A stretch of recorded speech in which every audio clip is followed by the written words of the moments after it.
Hola,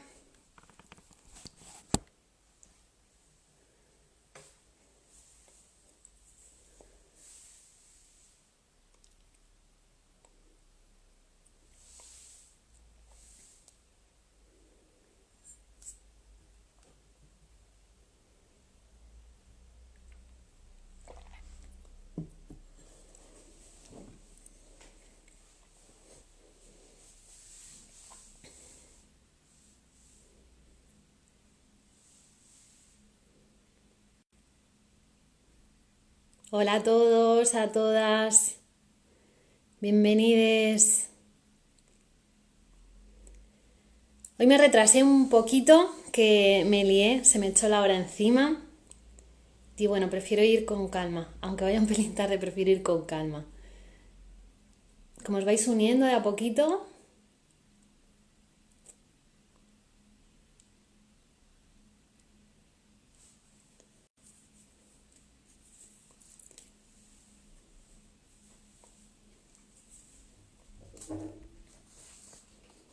hoy me he traído mis apuntes y mis chuletillas para el directo de hoy, para no perder el hilo y tampoco extenderme mucho en el tema. Tampoco os quiero contar aquí toda mi vida. Bienvenidos. Hola Brisa, hola Dani. Qué alegría veros por aquí.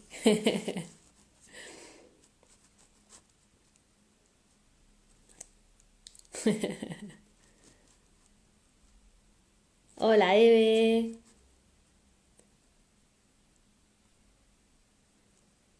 Bueno, no me voy a enrollar más y voy directa al grano. Hoy quería hacer la presentación de autocuidado emocional.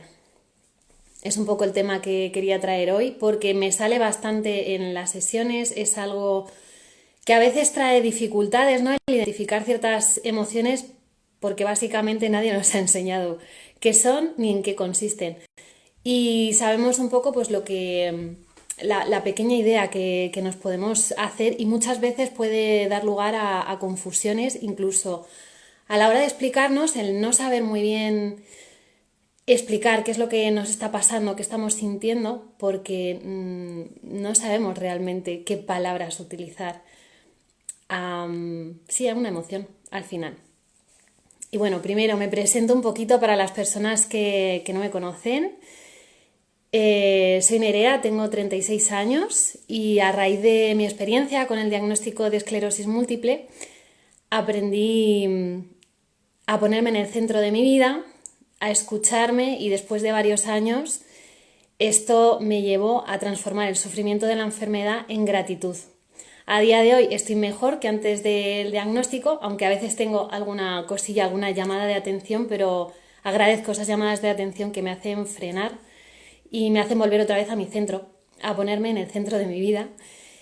Y bueno, gracias a esta experiencia, pues tomé la determinación de coger el valor de esta experiencia y acompañar a otras personas que se encuentran en situaciones similares, ya sea por la enfermedad o por algún bloqueo vital en sus vidas, para que aprendan a escucharse, a empoderarse y que se amen tal cual son en este momento, que se den ese amor propio. Y bueno, para empezar, siempre hago la pregunta estrella del título. ¿Qué es para mí el autocuidado emocional? Pues para mí es el permitirse y el crear un espacio donde pueda escuchar las emociones. Primero aceptarlas, escuchar el mensaje que me traen y después abrazar con gratitud esa emoción por lo que me está trayendo en ese momento. Se dice fácil, pero no es así de sencillo. Bueno, la escucho, la abrazo y ya está. No. Esto nos pone a veces un espejo delante y nos hace ver cosas que nos cuesta, que se nos hace complicado. Porque esa emoción es mía al final, entonces lo que estoy viendo también es mío. Igual que tengo esa emoción, también tengo el poder de transformarla. Entonces, ¿qué me viene a decir esa emoción? Y agradecerla porque siempre viene para algo positivo. Luego, os quería hacer diferencia entre diferentes términos que utilizamos y pueden dar lugar a malos entendidos. Voy a beber agua, porque el tema se las trae.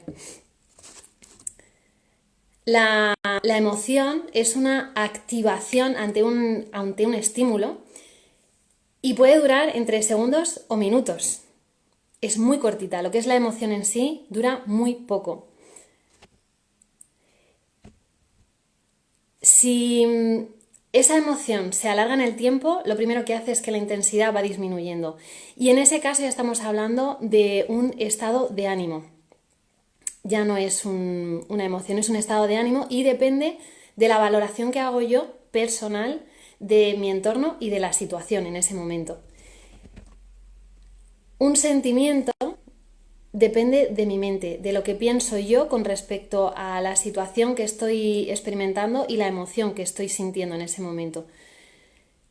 Una sensación es la valoración subjetiva de la emoción, ya sea agradable o desagradable. O sea, la sensación, al final lo que me viene a decir es si esa emoción es agradable o desagradable. Y cuando hablamos de desorden o trastorno, es un estado de ánimo desadaptativo que se ha alargado mucho en el tiempo. Ya estamos hablando de meses o años. Y aquí quería hacer una aclaración, porque muchas veces utilizamos el siento que pensando que estamos hablando de emociones y en realidad estamos hablando de creencias, de juicios y opiniones personales. ¿Cómo podemos diferenciarlo?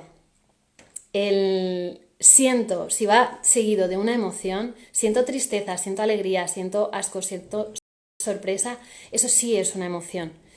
Pero si digo, siento que debería haberlo hecho de otra manera, ya me estoy juzgando de forma negativa. Eso es un juicio. Yo creo que el truco está en cambiar ese siento que por un creo que o pienso que. Si se puede sustituir, es que es un juicio personal. Y siempre ese siento, seguido de una emoción, va a ser una emoción que viene del corazón, mientras que el siento que viene de la mente al final. Bueno, quería hacer esa aclaración entre términos. Y así que quería hablar de algo mucho más interesante que es el control emocional y la represión. Muchísimas personas en consulta me hablan que quieren aprender a controlar sus emociones o a reprimirlas. Y esto es muy complicado. Puedes dejar de pensar o puedes dejar de hacer la digestión o puedes dejar de tener palpitaciones con tu corazón. No, y si lo haces es que hay un mal funcionamiento o incluso te puedes llegar a morir. No lo haces porque ese es el funcionamiento de ese órgano. Pues las emociones igual. Te traen un mensaje, forma parte de ti y no se pueden controlar o reprimir. Y si lo hacemos, traen consecuencias negativas. El cerebro piensa, el estómago hace la digestión, el corazón palpita y las emociones nos activan. Ya sean agradables o desagradables, ante una emoción siempre hay un cambio químico interno que nos va a hacer que nos activemos ante una situación determinada. Y esto de querer controlar o reprimir las emociones viene a nivel educacional. Durante nuestra vida nos han enseñado a controlar nuestras emociones y a no mostrarlas en público porque hay ciertas emociones que se consideran que están mal vistas y otras sí que nos han permitido como más mostrarlas porque se considera que están bien vistas, siempre pensando en la otra persona, no en cómo lo está percibiendo la persona que lo siente, sino quien lo recibe. Al reprimir este tipo de emociones, pues nos ha llevado a no saber sostener o llevar una situación cuando otra persona está expresando sus emociones. Se nos hace complicado a veces que alguien se esté expresando y nos hace sentir como incómodos y tenemos una tendencia natural, nos han enseñado así, una tendencia aprendida a quitarle importancia, aconsejar, cambiar de tema. Y este tipo respuestas que tenemos ante una situación así pueden resultar violentas para la persona que sí que está generando ese espacio a su emoción. Y bueno, esto es un tema bastante amplio que ya hablaré en otro momento, que es la comunicación no violenta, para aprender primero a comprendernos a nosotros mismos, que ya es bastante complicado. Una vez que ya me comprendo yo, puedo comprender a los demás y desde ese lugar puedo poner límites y puedo hacer peticiones también de una forma no violenta para que sea bien recibido, dando el espacio a las dos personas. Pero esto ya lo profundizaré en otro momento.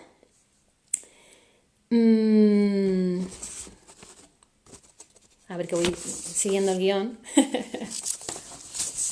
con las chuletillas. Vale, cuando reprimimos esas emociones, cuando las controlamos, pasa lo que os he comentado un montón de veces de cuando tienes muchas ganas de hacer pis y te aguantas, llega un momento en que revientas. ¿Qué ocurre si haces lo mismo con una emoción? Tienes ganas de llorar o de gritar o de expresar una alegría y no te lo permites en ese momento y la reprimes, que llega un momento que explotas y sale en el peor momento, en la peor situación y con las personas menos indicadas. Y aquí se produce lo que se denomina secuestro emocional. Es una respuesta desproporcionada a la situación o que incluso no tiene nada que ver con la situación, porque al intentar tapar todo eso y llega un momento que busca su hueco. O sea, la emoción lo único que quiere es tener su espacio, ser vista, ser escuchada y traer un mensaje. Si empezamos a intentar controlarla, taparla, reprimirla de alguna forma, pues ella va a buscar su hueco, porque es a lo que ha venido, a darte esa información. Ya puede ser agradable o desagradable, pero útil es siempre. ¿Qué más os quería contar de esto? Vale, bueno, voy a entrar más en explicar los diferentes tipos de emociones que hay.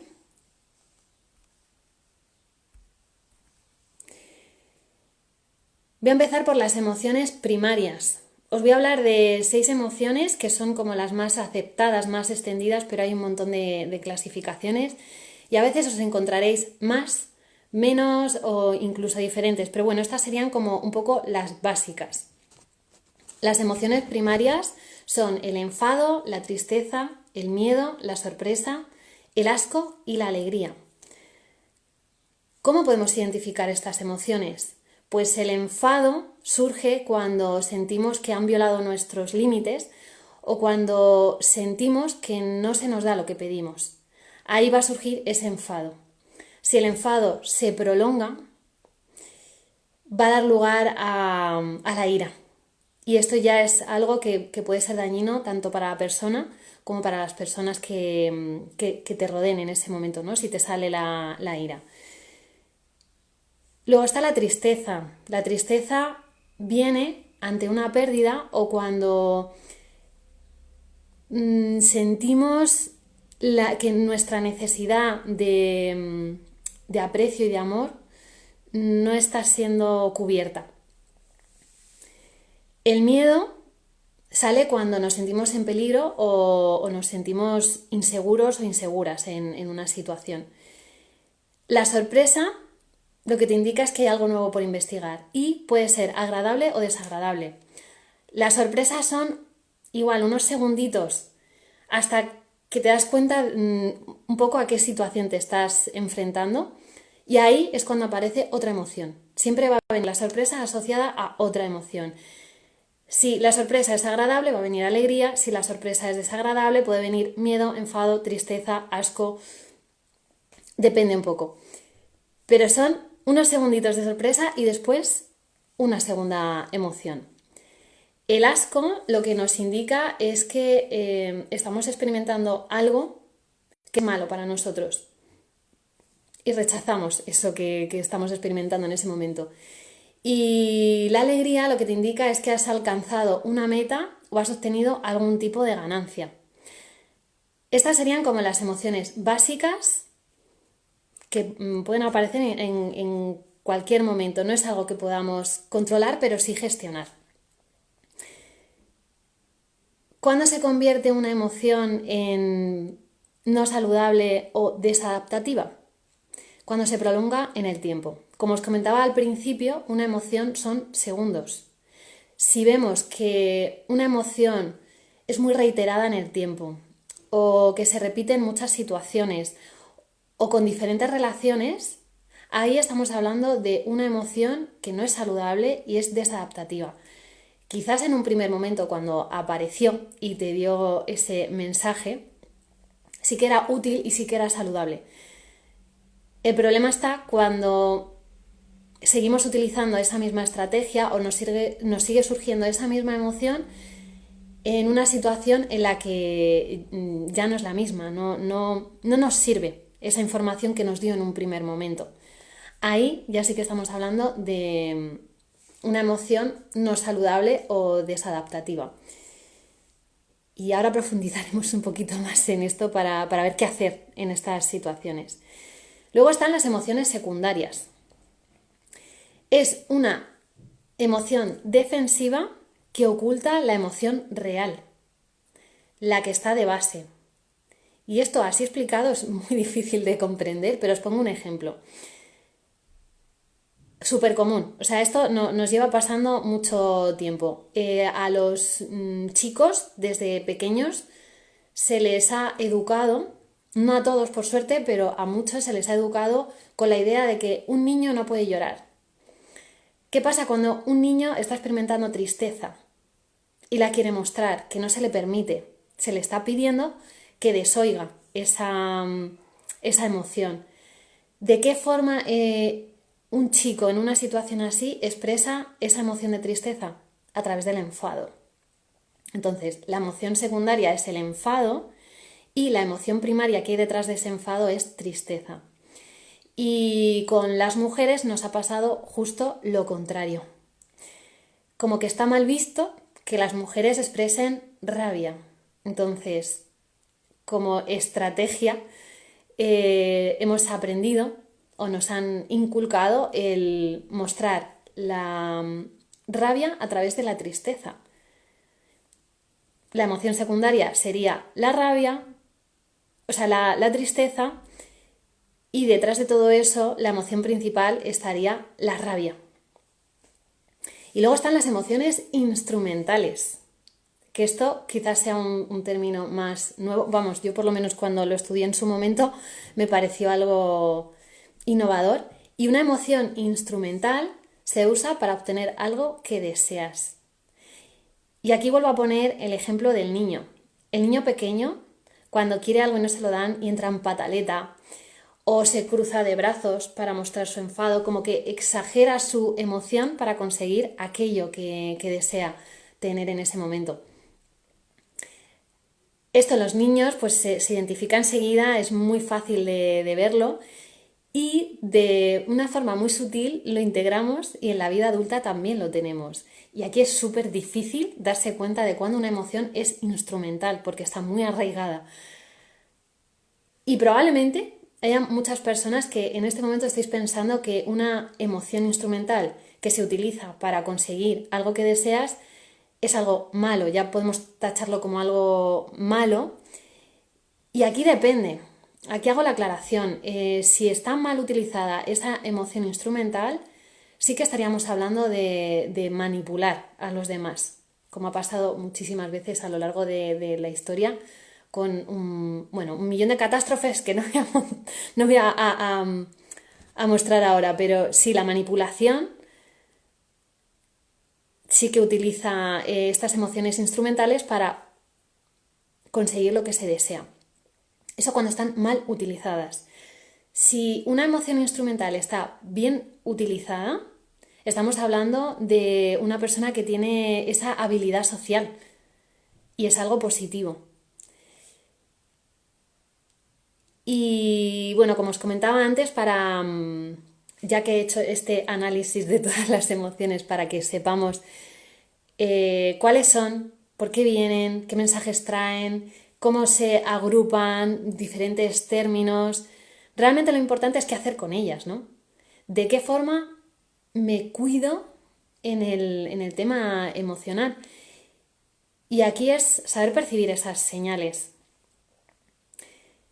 Cuando desoímos a esas emociones, que como hemos visto está muy asociada la emoción con el pensamiento, si no estoy escuchando la emoción, no estoy siendo consciente del pensamiento que me genera, ni de la activación que hay en mi cuerpo, y esto muchas veces se ve reflejado a nivel físico en enfermedades, en bloqueos, en cosas que nos están pidiendo ser de forma genuina.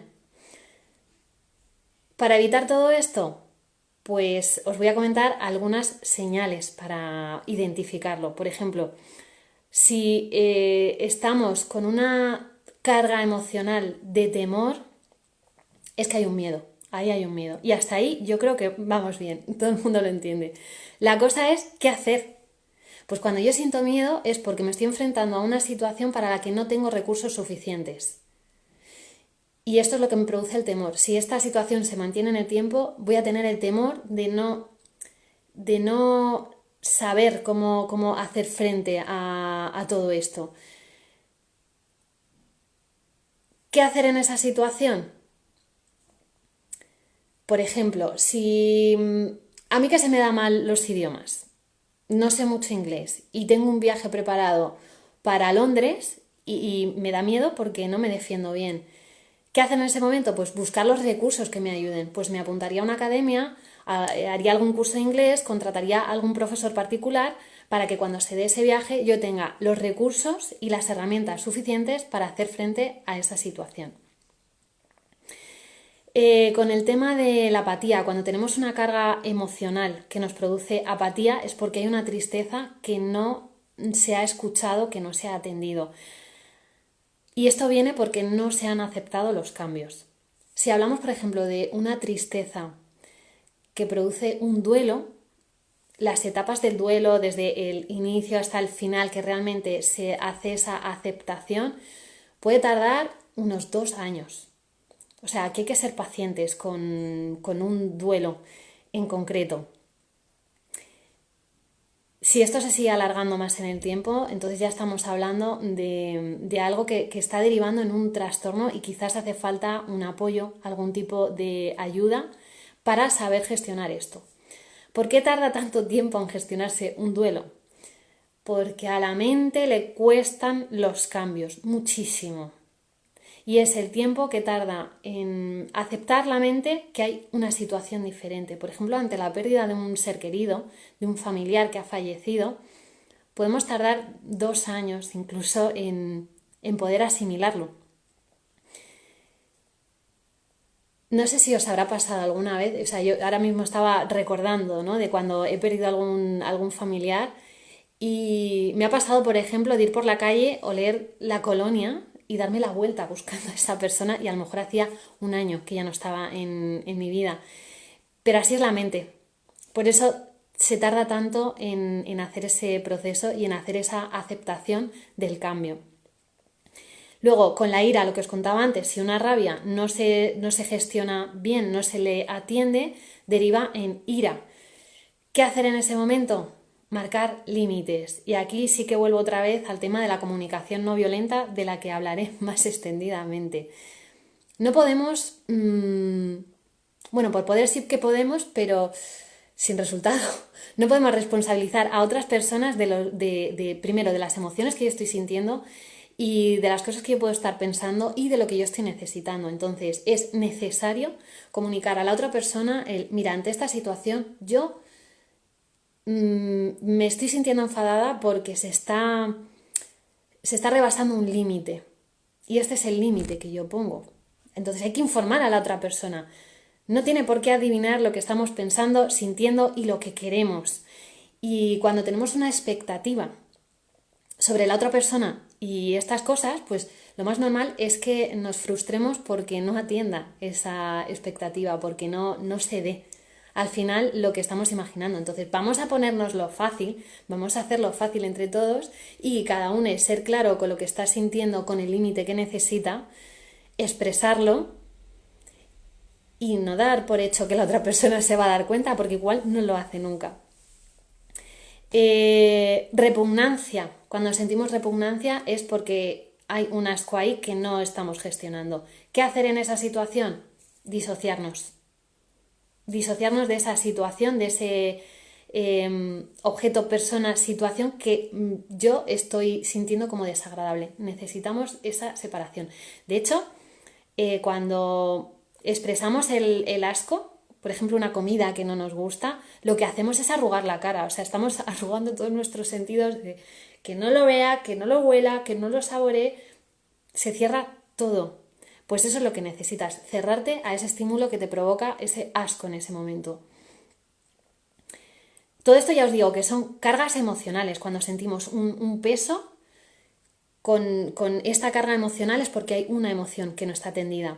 Con el tema de la expectativa, es por una sorpresa que no estamos experimentando, ¿no? Lo que tendríamos que hacer es experimentar esa situación para que no haya esa expectativa y esa sorpresa quede gestionada, que nos podamos cuidar en ese sentido.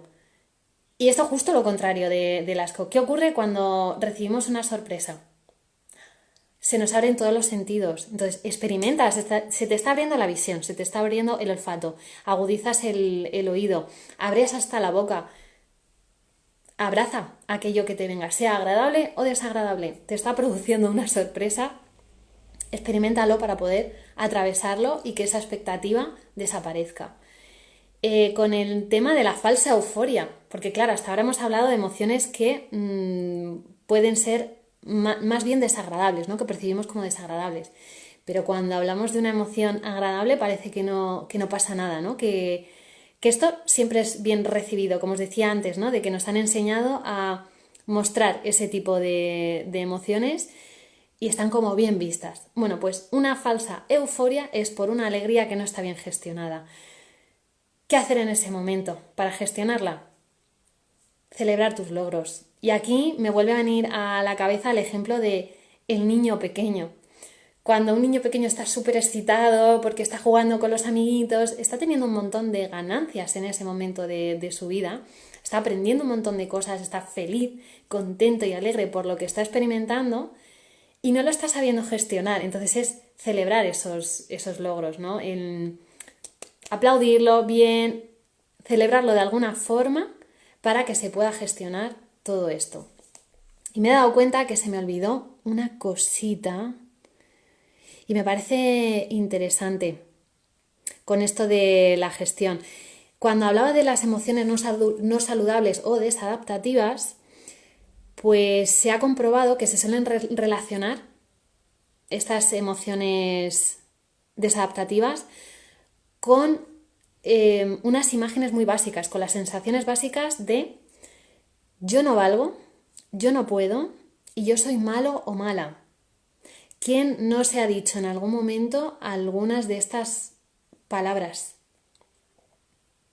Yo creo que es bastante común que en algún momento de nuestra vida hemos tenido esta sensación de pérdida de valía o de poder o de sentir que estamos siendo malos o malas. Pues esto nos está indicando que hay una emoción que está siendo desadaptativa en ese momento. Y aquí me voy al tema ya más personal de mi propia experiencia y vivencia con el yo no puedo frente a la enfermedad. O sea, yo físicamente he sentido que no podía. Y lo cierto es que no podía en ese momento, porque no sabía cómo realmente. No es que no pudiera, es que no sabía cómo. Pero venía esa cosa del yo no puedo, yo no valgo, no soy lo suficiente. ¿Cuántas personas ante un diagnóstico me han comentado este tipo de frases, ¿no? El sentir de ya nadie me va a querer nunca, no voy a encontrar un trabajo nunca. Y es como, bueno, ahora te encuentras en esta situación, pero esto no quiere decir que sea para siempre. Entonces, sí que quería dejar estas frasecitas ahí como para que si se nos encienden las alarmas, el decir, wow, aquí hay una emoción que está siendo desadaptativa y que no estoy gestionando. Y por eso dejaba este mapita de las emociones para gestionar cada una de ellas en el caso de que nos suponga una carga emocional. Y bueno, en el caso de que necesites un acompañamiento, una ayuda para todo esto, de mil amores, sabéis que estoy aquí, que la sesión de valoración es totalmente gratuita y sin ningún tipo de compromiso. Y bueno, comentaros que también estoy en ello, estoy creando un curso de emprendimiento y otro del mandala del bienestar, que nos puede ayudar también con toda esta parte. Y algunas personas diréis, ¿y qué tendrán que ver las emociones con el emprendimiento? Pues mucho, porque son ese pepito grillo que muchas veces nos bloquean, nos impiden y que nos hacen sentir ese no puedo, no valgo, no soy lo suficientemente bueno o buena. Entonces también es algo importante a la hora de emprender. Y como regalito, en un principio pensé en comentaros de hacer un diario emocional y luego pensé, ¿por qué no ampliarlo un poquito más? Gracias a ti, preciosa. Bueno, si hay alguna pregunta o algo, es bienvenida, ¿eh? Me podéis preguntar. Yo, si puedo, contesto y si no, pues me la busco. Y en otro momento os escribo, os hago un vídeo o lo que sea. Así que si hay alguna preguntita, genial. Y con lo que os decía del regalito, en lugar de daros solamente ese diario, os voy a dar el enlace al canal que tengo de Nerea Diro en Telegram y ahí voy compartiendo cositas todas las semanas. Todos los miércoles voy compartiendo algo, pues según lo que veamos en el directo o según lo que vaya viendo en las sesiones. Cositas que pueden ser de utilidad, pueden ser ejercicios, reflexiones, textos, herramientas. Así que bueno, os voy a dejar en la cajita el enlace para ese canal de Telegram. Y ya sabéis que por privado lo que queráis también. Me podéis preguntar lo que sea. Y de mil amores, muchísimas gracias por haberme acompañado este ratito. Muchas gracias a todas las personas. Y espero veros prontito, saber más de vosotros, porque sin vosotros esto no iría a ninguna parte. Así que mil gracias de todo corazón. Gracias infinitas. Un abrazo enorme, buena tarde.